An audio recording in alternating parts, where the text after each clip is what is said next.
welcome y'all to another episode of True North Sports Talk Podcast.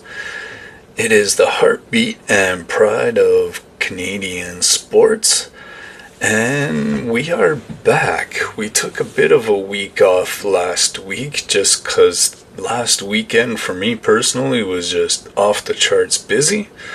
I apologize for that, but today we are back with a vengeance.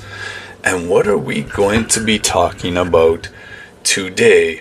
Well, that is none other than the red hot Toronto Blue Jays. They have had an incredible month of July, and during the early parts of the season, there is no way that we saw this last stretch run that they've been on coming. Not only have they gone from 8.5 back of first place to being 6.5 games up on the New York Yankees for first place, but they also set a franchise record with an 11-game home winning streak. So that's not counting on the road or anything like that. That's just home.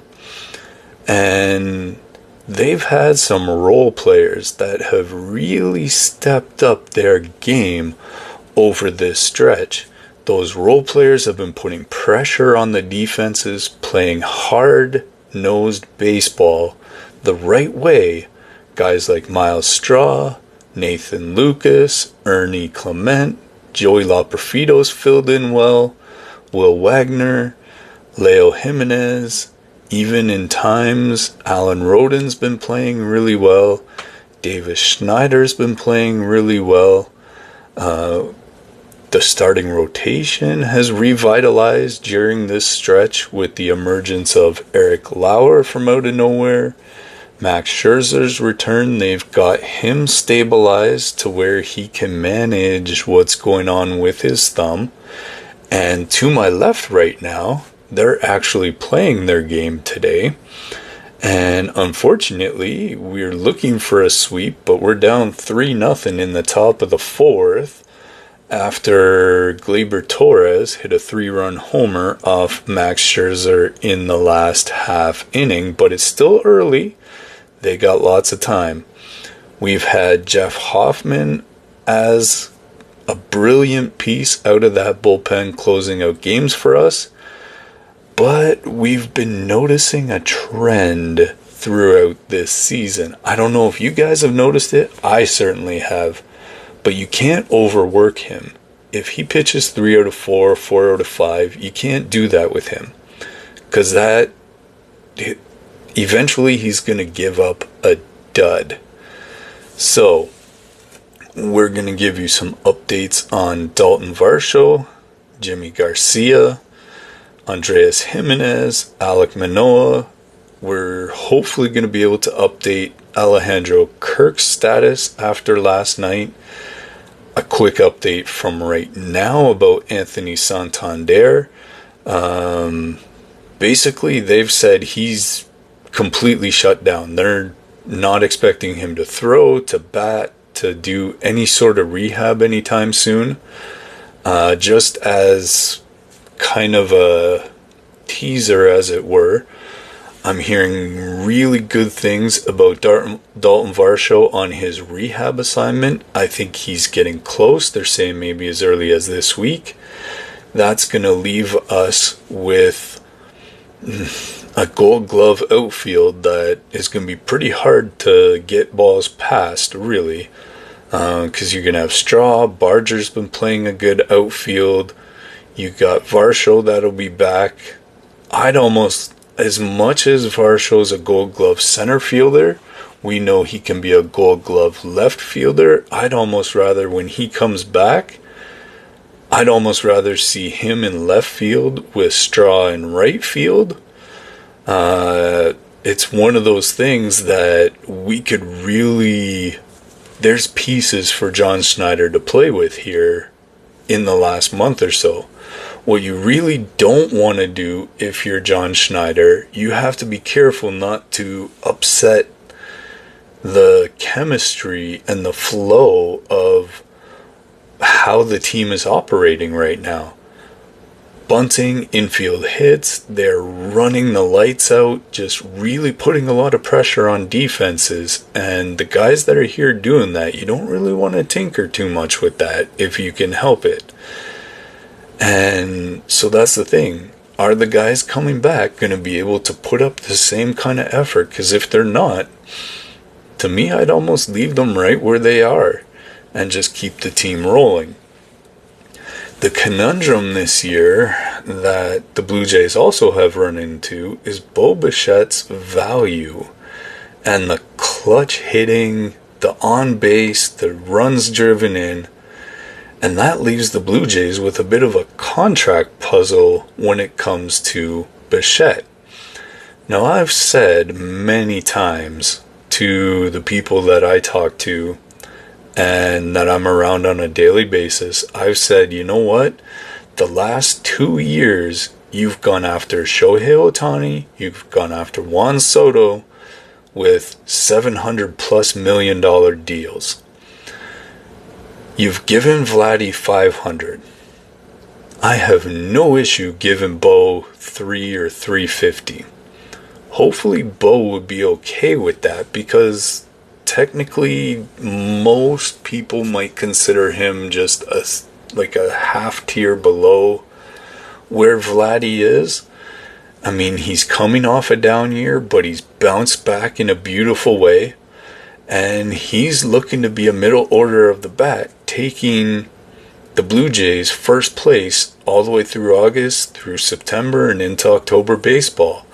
And that's what we need. If we can hold on to first place and just keep running the way we're doing. Our record's sitting at 62-42 after last night.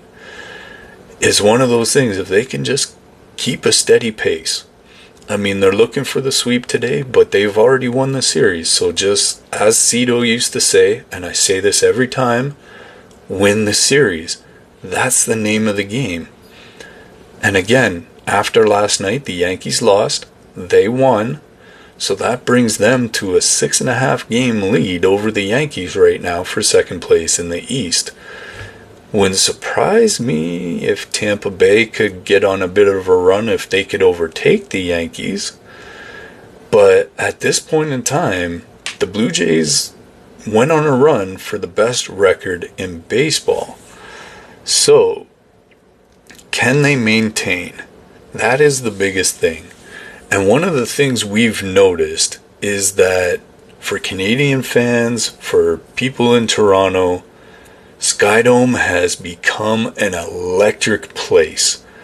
After the All-Star break, it's really livened up. It's loud, it's awesome. You hear the players saying they hear it. One thing we know about all of this, though, is that we're in the beast of the East. We're in the AL East. And those teams, if they can figure it out, and the Yankees are working on it, they've already traded for a third baseman. They traded for another player. So, let's dive right into some things here. We have depth. We have some pitching.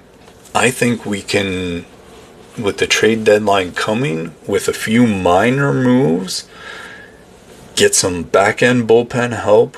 Jimmy Garcia's coming back eventually. We need some help for Jeff Hoffman so he's not pitching all the time. If we can make that move and maybe something minor in left field where we get more power there, I think we have more winning streaks on the way. So this is the thing. Again, we had that 11-game home winning streak, broke the record from 1985, and last night, Kevin Gausman pitched a gem, 7 innings, and it looks like Hoffman came in, finished it out, and so through the last, up until yesterday, they've won 19 of 23 games, best record at this point in the season that they've had in years, if ever. Skydome's 36,000 plus crowds have been deafening. And let's see. Next up after Detroit is the Astros. The bench has been a revelation. Myles Straw's speed. 2 steals this week. Just hustling it out to first base. Nathan Lucas, he went 2 for 4 with 2 RBIs. That was a few days ago. And he's proving that he's got clutch hits in there. He's got home runs in there. The Canadian earn dog, Ernie Clement, he hit a 3-run homer recently, but he's another guy. And one thing I forgot to mention in all of this is the bench. They're pulling all this stuff out, and it's been beautiful to watch. And the one thing that we have to be certain of that we don't fall back on, and one thing last year that was a huge issue with the Blue Jays, and anyone who watched them last year knows this, strikeouts were abysmal last year. We struggled with strikeouts. And that was a huge factor in the Jays being where they were last year. Well, this year so far, they are the hardest team in all of baseball to strike out. So just keep that in mind going forward too. They have to continue that discipline at the plate. Joey Loperfido has come in and done a really nice job since they've called him up. He had back-to-back homers along with Clement. He sparked a 5-run inning, and he's showing some power. So these are the kind of things that we need. And Will Wagner being called up earlier this month, he's had a 278 clip that he's hitting with. And I mean, he's just really filled in well when called upon. Leo Giménez, he came up when Andreas Giménez got injured, and swapping those two guys out wouldn't be the worst thing in the world. Leo's gone 260. He's added some key singles, some good hitting, and just been a solid player. So this depth, that helps them turn games. Straw's defensive runs saved is right up there with Varsho's. In fact, he's got the best in the league right now. Lucas has set up some rallies. He's played strong defense. He can play any of the outfield positions. And they've been taking out some really good pitching lately. They did it last night. They outweighted Skubal. They've done it in the Yankees series. They've done it in any of the other series. Like they had a good run against Philadelphia. So they're showing that they can take top-notch pitching and either wait it out for the bullpen and then run away with it, or they can just take that really strong starting pitching and make it seem ordinary. So the question is, can this bench keep delivering at the level that it has been? I think right now the Blue Jays really are playing on a next man up mentality. I mean, last night, Kirk took that foul ball. They pulled him out in the 4th. Heineman stepped in. He threw a guy out at second. He got a hit here and there. He just did some really good things. And oddly enough, we noticed that him catching Kevin Gausman, there was times where they had pitch comm issues and they just went back to the old school way of doing it. Just put the fingers down, get the pitch out there. They were on time with the pitch clock doing that, and Heineman's done a really nice job backing up as well. So let's take a look at the starting rotation. Now, early on, and this issue hasn't entirely gone away, but we've always talked about it, is that the starting rotation has been a bit of an issue at times this year because it's put a lot of pressure on a bullpen that at one point was just really exhausted.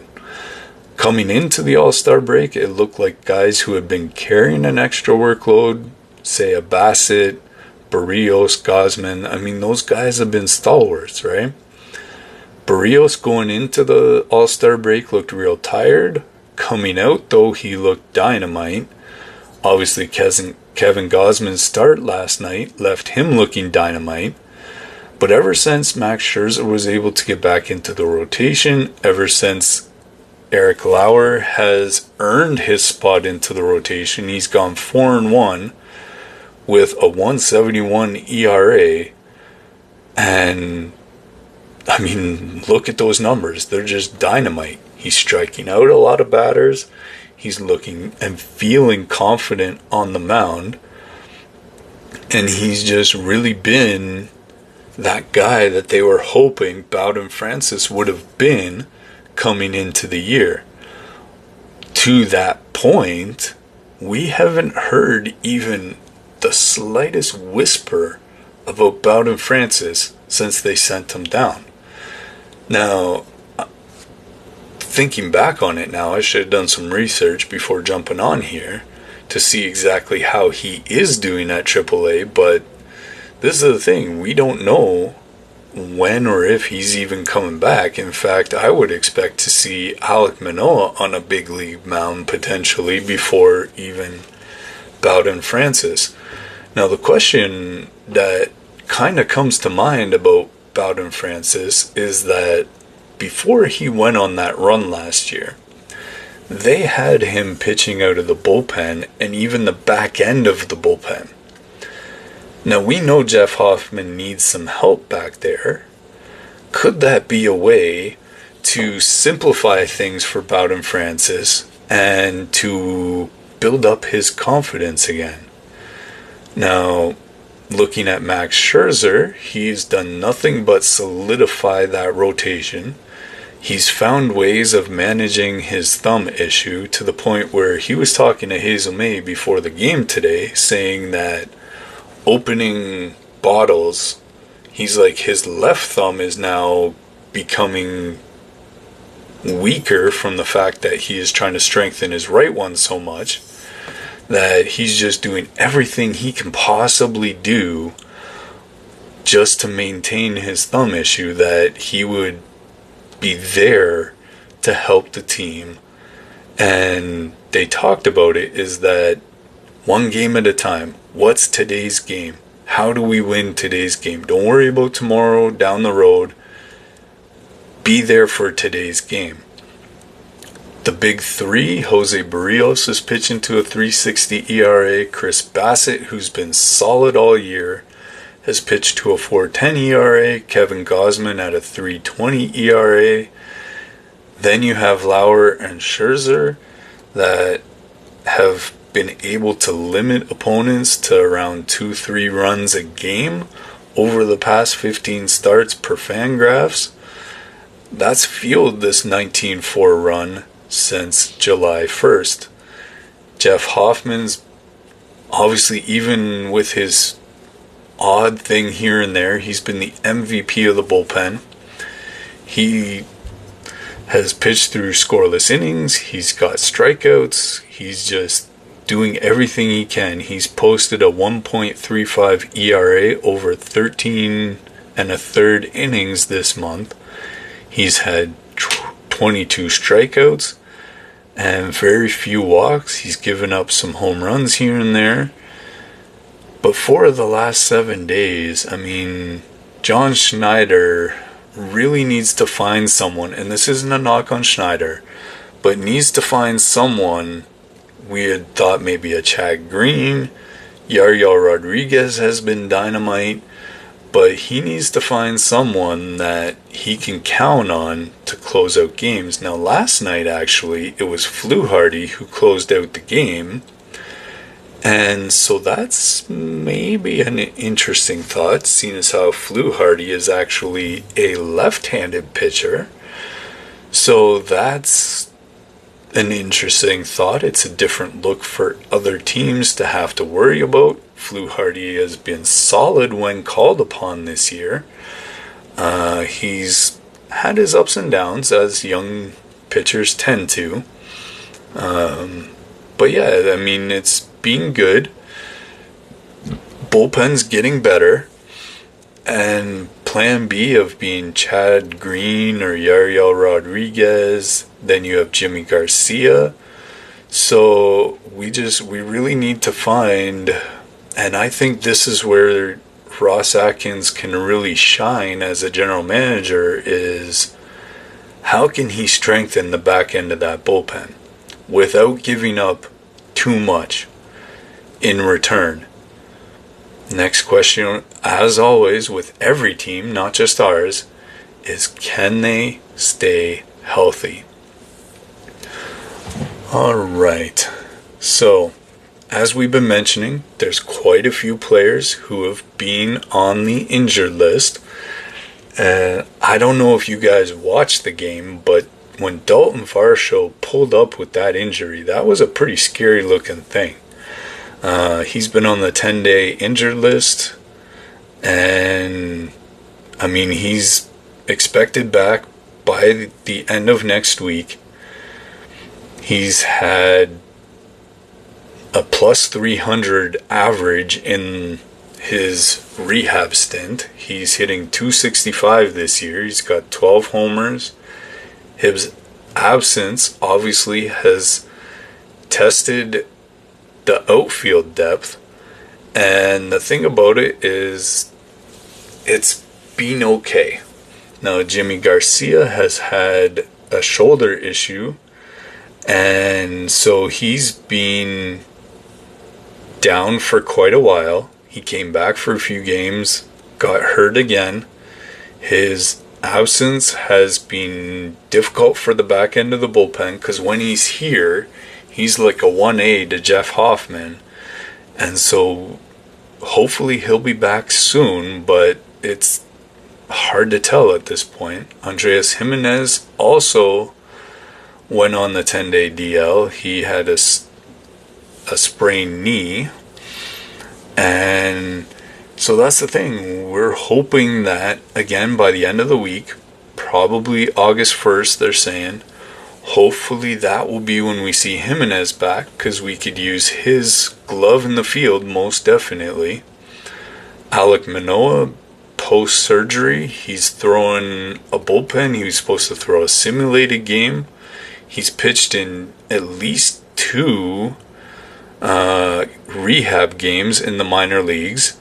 And the first one was really kind of like, you could tell there was rust. It was kind of ugly. It was like, because he didn't even make it through 1 inning, 2/3 of an inning. He got a couple of outs, gave up 4 runs, so it was kind of like, I don't know about this.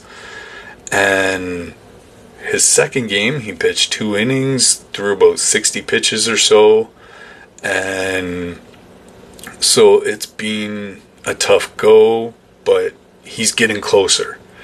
That simulated game, that will tell us a lot more. It seems like he's recovering well after starts, and I'm hoping by mid-August that the Jays could even say, you know what, we've had to go with 4-man rotations, we've had to go with bullpen days, we've had to do what we can to piece it together, and maybe they can give their pitchers an extra day and go with a 6-man rotation.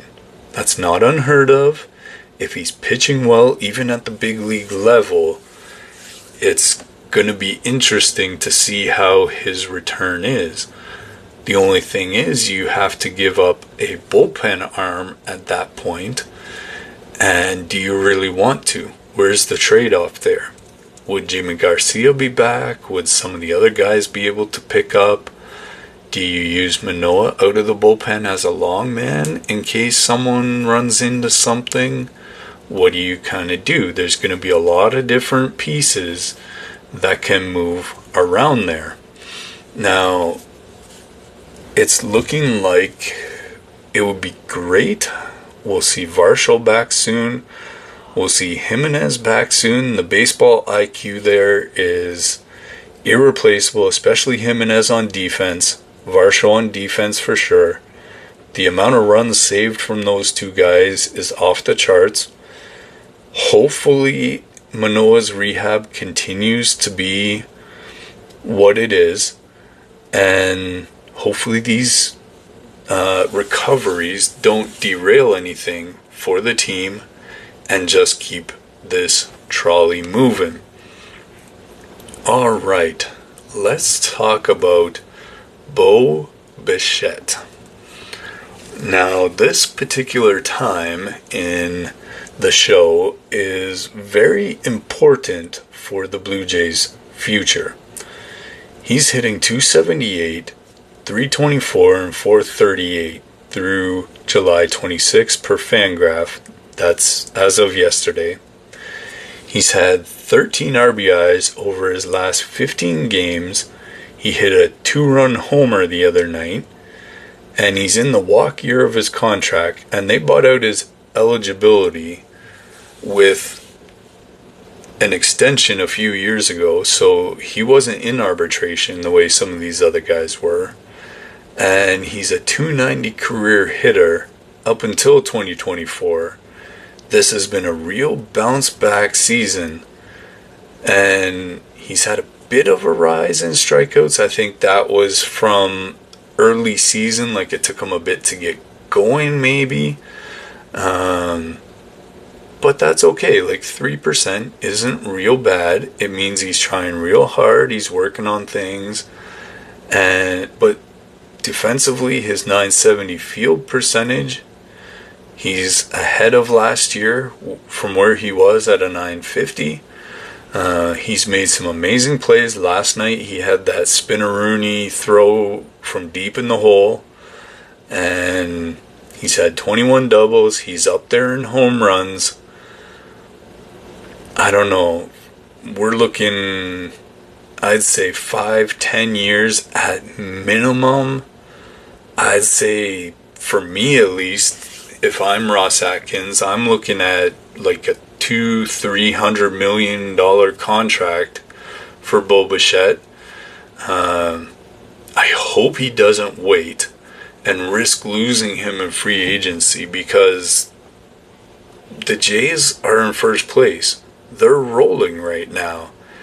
Is it worth doing to lose this guy when he can be a big difference maker in this team going forward? I think they have the right mix going on right now, since they've moved Springer to basically full-time DH duty. This team is really taken off, and I think that's amazing. We haven't even talked about Barger's contribution yet this year. His hitting came out of nowhere. His arm in right field or at third base whenever he's playing there is just, there's more defensive runs saved. I think he just needs more experience. And the question will be just, how do they keep this moving? But I'd say the season that Bo Bichette's had, they really need to keep him around. They need to keep him in the fold with this team. And there's nothing that the Jays should really do. Like, they're not going to give him Vladimir Guerrero Jr. money, but they need to be a very strong contender for Bo Bichette. Like, I'm saying $200, $350, $100 million for this guy. He is, his work ethic, his baseball IQ, just his compete level, it's all there.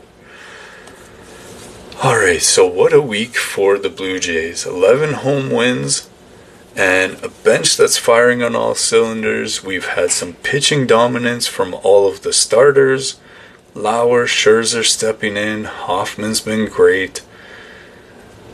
We have some updates on Varsho, Garcia, Manoah, Kirk.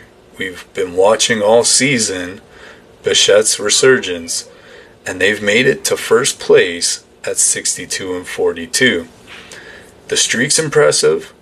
The Astros are an impressive test. They're coming up next week where we're going to have to face them. We need to monitor and just watch out for Hoffman's usage. We can't overuse him multiple days in a row. So we need someone else that can and will step in there and just make sure that injuries don't derail what's going on here. Bichette's contract, it would be nice if they could figure that out in season or within days of the season ending if they can do it. Lauer's consistency, the bench depth, those have been keys to what they need going into the playoffs, and hopefully they can skip the wild card round this year. The AL East race is tight. Can Toronto hold off through October? And as I said, games going on right now. Catch them tomorrow night as they take on Baltimore. And yeah, join us. We're on Spotify, Rumble, YouTube, anywhere you find your podcasts. In the comments, use hashtag True North Sports Talk.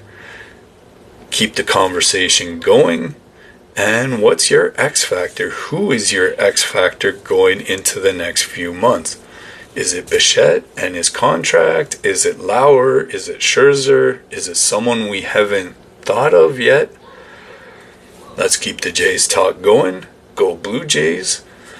And yeah, that's our next episode of True North Sports Talk Podcast. Hope y'all enjoyed it. Let's keep the conversation going. As always, we will see you next time.